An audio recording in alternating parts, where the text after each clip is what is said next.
গাজায় গেল ২৪ ঘন্টা ইসরায়েলি হামলায় ২১ জন ফিলিস্তিনি নিহত হয়েছেন। তাদের মধ্যে গাজা শহরে ইসরায়েলি হামলায় ১৮ জন নিহত হন। এ নিয়ে গাজায় ৩৯,১৭৫ জন ফিলিস্তিনি নিহত হলেন। জাতিসংঘের মানবিক সহায়তা সংস্থা বলছে, গাজার পূর্ব খান ইউনিসের শত শত ফিলিস্তিনি আটকা পড়েছে। সংস্থাটি জানিয়েছে, ইসরায়েল অভিযানের কারণে গাজার খান ইউনিসে ৪ দিনে বাস্তুচ্যুত ১,৮২,০০০-এরও বেশি মানুষ। ইসরায়েলি বাহিনীর বাধার মুখে খান ইউনিসে মানবিক সহায়তা পৌঁছতে পারছে না বলে জানিয়েছে সাহায্যকারী কয়েকটা সংস্থা। এসব কারণে এপ্রিলের তুলনায় ৫৬% ত্রাণ সরবরাহ কমে গেছে যুদ্ধবিধ্বস্ত গাজায়।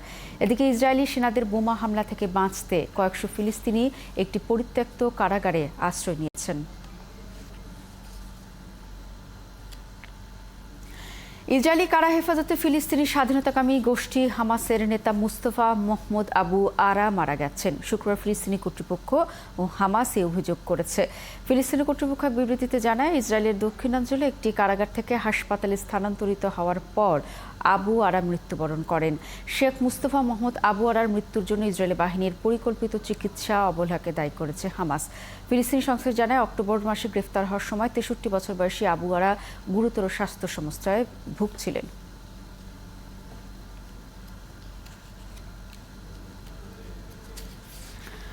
গাজায় যুদ্ধবিরতি নিয়ে আলোচনার জন্য ইতালির রোমে প্রতিনিধি দল পাঠাবে ইসরায়েল। দেশটির প্রধানমন্ত্রী বেনিয়ামিন নেতানিয়াহু তথ্য জানিয়েছেন। রোমে আগামীকাল রবিবার শুরু হবে এই সংলাপ। মূলত গাজায় যুদ্ধবিরতি এবং হামাসের কবজায় থাকা জিম্মিদের মুক্তি এই সংলাপের প্রধান ইস্যু। গাজায় যুদ্ধবিরতির সংলাপে এবার সরাসরি যোগ দিচ্ছেন যুক্তরাষ্ট্রের কেন্দ্রীয় গোয়েন্দা সংস্থা সিআইএর পরিচালক উইলিয়াম বার্নস। সিআই প্রধানের পাশাপাশি উপস্থিত থাকবেন কাতারের প্রধানমন্ত্রী শেখ মোহাম্মদ বিন আব্দুল রহমান আল থানি এবং মিশর ও ইসরায়েলের গোয়েন্দা সংস্থার প্রধানরা। তবে হামাসের কোনো প্রতিনিধি সেই সংলাপে থাকবেন না।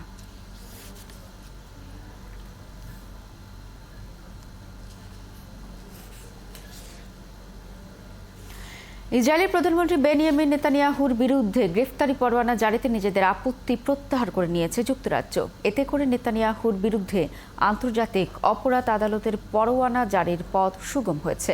ব্রিটিশ প্রধানমন্ত্রীর দফতর ১০ নং ডাউনিং স্ট্রিট শুক্রবার আপত্তি প্রত্যাহার বিষয়টি নিশ্চিত করেছে। দফতরের এক কর্মকর্তা বলেছেন, পরোয়ানা জারির ক্ষেত্রে আইসিসির এখতিয়ারে থাকা নিয়ে তারা যে আপত্তি করেছিলেন সেটি তারা তুলে নিয়েছেন।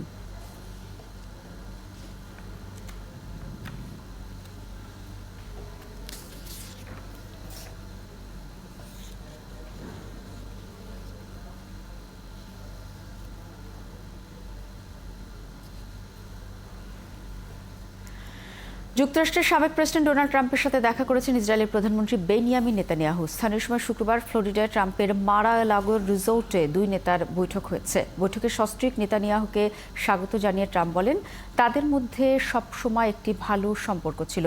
এর আগে নেতানিয়াহুর সাথে বৈঠকের পর কামালা হ্যারিস বলেন, তিনি গাজার যুদ্ধ পরিস্থিতি নিয়ে নীরব থাকবেন না। ফিলিস্তিনের সাধারণ মানুষের দুর্দশা ও জীবনের নিরাপত্তার বিষয়েও উদ্বেগ জানান কামালা।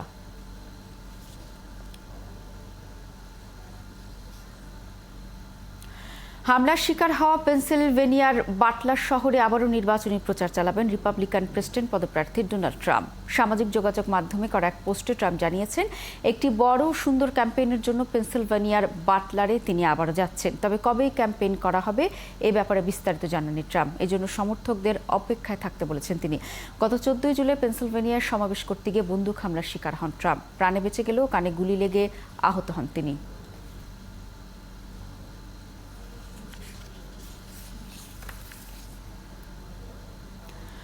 ফর্মে সই করার মধ্য দিয়ে যুক্তরাষ্ট্রের প্রেসিডেন্ট নির্বাচনে আনুষ্ঠানিকভাবে প্রার্থিতা ঘোষণা করেছেন দেশটির ভাইস প্রেসিডেন্ট কামালা হ্যারিস। আগামী নভেম্বরে অনুষ্ঠেয় নির্বাচনে জয়ের ব্যাপারে আত্মবিশ্বাস প্রকাশ করে তিনি সামাজিক যোগাযোগ মাধ্যম এক্সে পোস্ট দিয়েছেন।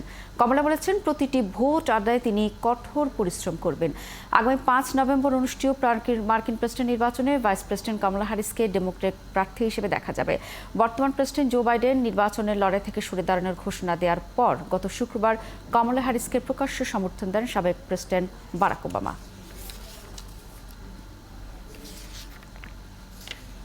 যুক্তরাষ্ট্রের নানা বর্ণের মানুষ আর তরুণ ভোটারদের মধ্যে প্রেসিডেন্ট জো বাইডেনের চেয়ে কমলা হ্যারিসের প্রতি সমর্থন বেশ ভালো বলা চলে। বাইডেন প্রেসিডেন্ট পদের প্রার্থিতা থেকে সরে দাঁড়ানোর ঘোষণা দেওয়ার আগে তার প্রতি যে সমর্থন ছিল, এখন কমলার প্রতি সমর্থন তার তুলনায় বেশ খানিকটা বেড়েছে। তারপর ট্রাম্পকে হারাতে হলে তাকে জনসমর্থন বাড়াতে আরও বেশি কাজ করতে হবে। সৃষ্টি ঘটকের প্রতিবেদন। সিএনএনের জরিপ বলছে কৃষ্ণাঙ্গ ভোটারদের মধ্যে কমলার প্রতি সমর্থন ৭৮%, অন্যদিকে ট্রাম্পের প্রতি সেই সমর্থন ১৫%। গত এপ্রিল ও জুনে সিএনএনের জরিপের তথ্য বলছে এই ভোটারদের মধ্যে বাইডেনের প্রতি সমর্থন ছিল ৭০% এবং ট্রাম্পের প্রতি ২৩%। হিস্পানিক ভোটারদের মধ্যেও কমলার প্রতি সমর্থন বেড়েছে। এই ভোটারদের মধ্যে কমলার প্রতি ৪৭% এবং ট্রাম্পের প্রতি ৪৫% সমর্থন রয়েছে। কিন্তু এপ্রিল ও জুনের জরিপে হিস্পানিকদের মধ্যে ৫০% ট্রাম্পের প্রতি এবং ৪১% বাইডেনের প্রতি সমর্থন জানিয়েছিলেন। বাইডেনের তুলনায় কমলা হ্যারিসের প্রতি জনসমর্থন বাড়লেও তাকে ট্রাম্পকে হারাতে আরও বেশি কাজ করতে হবে। ২০২০ সালে বাইডেনের প্রতি এসব জনগোষ্ঠীর যে সমর্থন ছিল, এখন কমলা তার চেয়ে ৫% পিছিয়ে আছেন। চূড়ান্তভাবে তরুণ ভোটারদের কাছে কমলা হ্যারিস পছন্দের প্রার্থী। জো বাইডেনের ভাইস প্রেসিডেন্ট হিসেবে নয়, নিজেকে আলাদাভাবে তুলে ধরতে কমলা হ্যারিস কাজ করে যাচ্ছেন। তিনি ভোটারদের বোঝানোর চেষ্টা করছেন তিনি নিজের আলাদা রাজনৈতিক সত্তা প্রতিষ্ঠা করতে সক্ষম, আর সেটি যদি তিনি করতে পারেন তাহলে নানা বর্ণের আর তরুণ ভোটারদের মধ্যে তিনি একটি আস্থার জায়গা তৈরি করতে পারবেন। কমলা যদি নানা বর্ণের মানুষের মধ্যে আস্থা জাগিয়ে তুলতে পারেন, তাহলে তার ইলেকটোরাল কলেজের ভোটে বাইডেনকে ছাড়িয়ে যাওয়ার সম্ভাবনাও তৈরি হবে। কমলা যদি দোদুল্যমান সব সানবেল্ট রাজ্যে জয়ী হতে পারেন, তাহলে তার জয়ের জন্য মিশিগান, পেনসিলভেনিয়া বা উইসকনসিন রাজ্যের জয় নাও লাগতে পারে।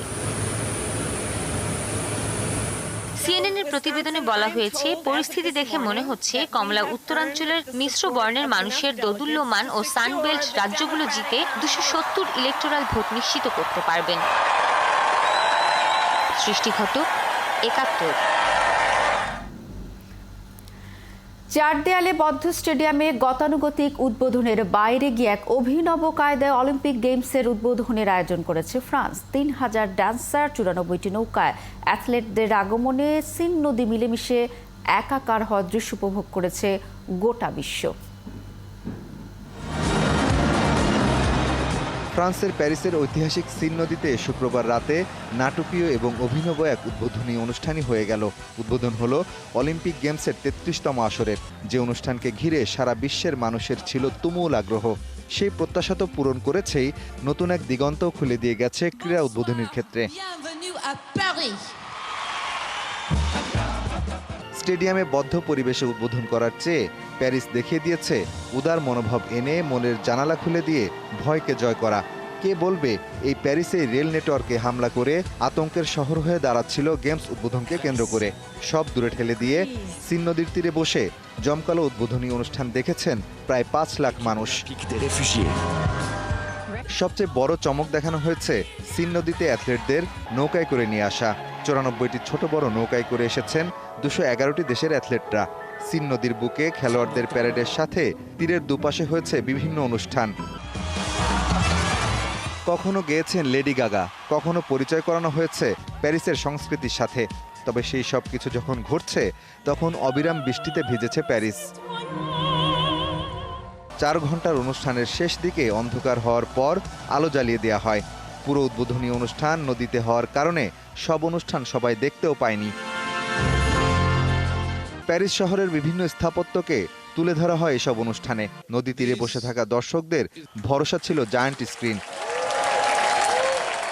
উদ্বোধনী অনুষ্ঠানে খেলোয়াড়দের প্যারেডের শুরুতে পানি দিয়ে বিশেষ পর্দা তৈরি করা হয়েছে। সেই পর্দা ভেঙে একে একে এগিয়ে আসে বিভিন্ন দেশের অ্যাথলেটরা। প্যারেডের শেষে ৩ দেশ হিসেবে পরপর এসেছে ২০৩২ অলিম্পিক্সের আয়োজক অস্ট্রেলিয়া, ২০২৮-এর অলিম্পিক্সের আয়োজক যুক্তরাষ্ট্র এবং সবশেষে ফ্রান্স। কিংবদন্তি ফুটবলার জিনেদিন জিদানের হাত থেকে মশাল নেন ফ্রেঞ্চ ওপেনের কিংবদন্তি নায়ক রাফায়েল নাদাল। নৌকায় করে সেই মশাল নিয়ে সিন নদীর ওপারে দেখা যায় নাদাল, সেরেনা উইলিয়ামস ও কার্ল লুইসকে। আইফেল টাওয়ারের নিচেও বিরাট সংখ্যক দর্শকদের অপেক্ষা। তাদের সামনেই উড়ল অলিম্পিক্সের পতাকা, গাওয়া হয়েছে প্রতিযোগিতার থিম সং। মাহফুজুর রহমান, ৭১। এদিকে অলিম্পিক গেমসের উদ্বোধনের আগে বড় ধাক্কা খেয়েছে ফ্রান্স। বৃহস্পতিবার রাতে ও শুক্রবার সকালে দ্রুতগতির ট্রেন লাইনগুলোতে হামলা চালিয়ে প্যারিসকে চ্যালেঞ্জের মুখে ফেলে দুর্বৃত্তরা। ফ্রান্স থেকে ফয়সাল আহমেদ দ্বীপের প্রতিবেদন। ফ্রান্সের রাজধানী প্যারিসের সিন নদীতে বর্ণিল আয়োজনে শুরু হয়েছে গ্রেটেস্ট শো অন আর্থ মহাযজ্ঞ। ১০০ বছর পর আবারও প্যারিসে ফিরে আসলো অলিম্পিকের ৩৩তম আসর। স্থানীয় সময় সন্ধ্যা ৭টা ৩০ শুরু হয় উদ্বোধনী অনুষ্ঠান।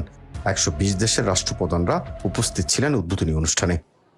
তবে উদ্বোধনের আগে বড় ধাক্কা খেল ফ্রান্স। বৃহস্পতিবার রাতে দুর্বৃত্তরা হামলা চালায় দ্রুতগতির ট্রেন নেটওয়ার্কে। যেই ব্যাপারে সবাই শঙ্কিত, সবসময় সরকার যেভাবে সবাইকে সাবধান করে দিয়েছিলেন এই দেশে টেরোরিস্ট অ্যাটাক হতে পারে এই অলিম্পিকের সময়ে, যেটা গত রাতে সংঘটিত হয়েছে। এই দেশের বড় বড় স্টেশনগুলো বা বড় বড় কানেকশনগুলো, বড় বড় ট্রান্সমিটারগুলোকে তারা অকেজ করে দিয়েছে। কারা করেছে এটা আমরা এখন জানি না, নিশ্চয়ই সরকার তদন্ত করছেন, বের হবে সেটা। অলিম্পিকের কাউন্টডাউনের পর থেকেই সন্ত্রাসী হামলার হুমকি পেয়ে আসছিল ফ্রান্স। গতকাল হামলার পর দর্শনার্থীরা প্যারিসে আসবে কিনা এ নিয়ে শঙ্কিত ব্যবসায়ীরা।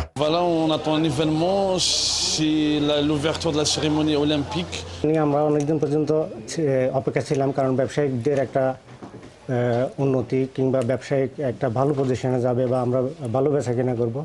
এখন বর্তমানে যে পরিস্থিতি, টুরিস্ট তো আসে নাই, প্লাস যে সন্ত্রাসী হামলাগুলো হচ্ছে সেটা নিয়ে তো আমার মনে হয় না আর টুরিস্ট আসবে। ট্রেন নেটওয়ার্কে সন্ত্রাসী হামলার পর বাড়তি নিরাপত্তা জোরদার করেছে ফরাসি প্রশাসন। ৩ স্তরের নিরাপত্তার চাদরে ঢাকা হয়েছে প্যারিস শহরকে। ফয়সাল আহমেদ দ্বীপ, ৭১, প্যারিস, ফ্রান্স। দুর্নীতি দায়ে সাবেক প্রতিরক্ষা উপমন্ত্রী দিমিত্রি বুলগাকভকে গ্রেফতার করেছে রাশিয়ার কেন্দ্রীয় নিরাপত্তা সংস্থা ফেডারেল সিকিউরিটি সার্ভিস FSB। রুশ সংবাদ মাধ্যম ইন্টারফ্যাক্স এই তথ্য জানিয়েছে। দিমিত্রি বুলগাকভ রুশ প্রতিরক্ষা মন্ত্রণালয়ের রসদ বিভাগের প্রধান ছিলেন। দুর্নীতির অভিযোগ ওঠার পর ২০২২ সালের সেপ্টেম্বর মাসে তাকে পদচ্যুত করা হয়। তদন্ত অভিযোগের সত্যতার সম্পর্কে নিশ্চিত হওয়ার পরই তাকে গ্রেফতার করা হয়েছে।